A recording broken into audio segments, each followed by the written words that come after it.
Hyenas. Careful, careful. You're right, young man. Hyena family, what up? Right.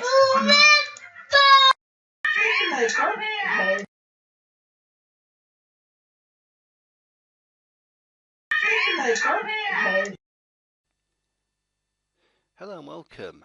My name's Alistair Leith. I've just been asked to, well, by a few people if I'd briefly show how I've been producing lunar images kind of like these. Please excuse the state of my desktop, but here's one example of a lunar image that was made from a webcam. And this is the full image, the full moon, sorry, and this has been compiled of several frames which I've stitched together using software, so I thought I'd have a quick thing to show you how it was done. This is Registax, a software that's freely available. If you Google this, then you'll be able to download it and use that. So what it does is when you take all your AVI files, these are like mini videos which your webcam can take. I've got a file on here that I sort of created for Lunar Mosaic that I was making on the 1st of the 2nd 2015, and these are all the images. In fact, I do think that that is this here, and it's quite a number of them. Now what I suggest you do is you start off with the first one like so, and then you get a preview of what it is you've got. So then, as you can see, just as a rule of thumb, I started off with a reasonably prominent area of the moon. I don't think this is the full moon, actually, come to think of it, but anyway, I'll use this as an example. But then by sort of selecting that, you then get a preview, and I started from there because you know, that created quite a prominent feature for me to return to at the end. So I'd start there, sweep to the right, then down, and then when I'm done at the bottom of the moon, I then come back to that feature again and sweep to the top. So that's how I collect my mosaic images there. I'm sorry, I do digress. But then all I do is then just click on open, and then I click on select align points, and then I click on align. And I'm not going to do that here because the amount of processing power that would take, as well as my screenshot software, I think it might bring my laptop down. But anyway, you just click on the line, and then afterwards the limit will show. You click on limit, that'll highlight.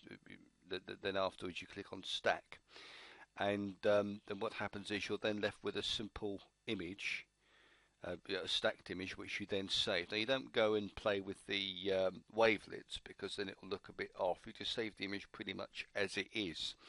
I'm hoping people that do this have got some knowledge of how to use Registax anyway, otherwise look at my earlier tutorials. But this is pretty much how it is, and you're doing that for every single one of these images. So definitely a job for a cloudy night.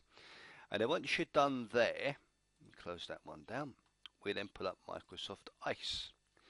And then what we do with that is we then go into File, New Panorama, and here it is. It's pretty much, and you can see I've already done this earlier on. All these are individual images that have been stacked, and you pretty much just select all of these, and then you click on open, and then the software will pretty much do its own thing and then present to you, you know, its impression of what the final image is, which should be hopefully quite close to the image that you were taking. Now at the end of the day, I suggest trying to do this if you possibly can on the night when the moon is up. So if you've missed any parts, I'll show you some irritating examples where it's happened to me. You can go back and capture those frames again, and you know, once you've done that, you can then export to disk, and then you've got your image. And you know, you can use that for, you know, I mean, this applies to DSLR work as well. You just don't need to use Registax. You can just come straight here and use Microsoft Ice Composite Editor, which is free to download again. And you know, you can create some pretty nice mosaics, and you know, a few nice projects. We just see how many nights in a row you can do it for. It does take a couple of hours to capture that lot, an awful lot of hard drive space as well, and it is quite data and process intensive. You want to try and get them off your computer as soon as possible, because when you've been doing it for a couple of nights, you've pretty well crammed your disk full. But it's still very well worth doing, as you can see from some of the work I've done of late. And if I come back down here, please pardon my cluttered desktop, you can see an example of where I have left some annoying parts of the moon And this is just areas where I thought I was quite methodical coming down here and coming up there, and I've missed some parts off.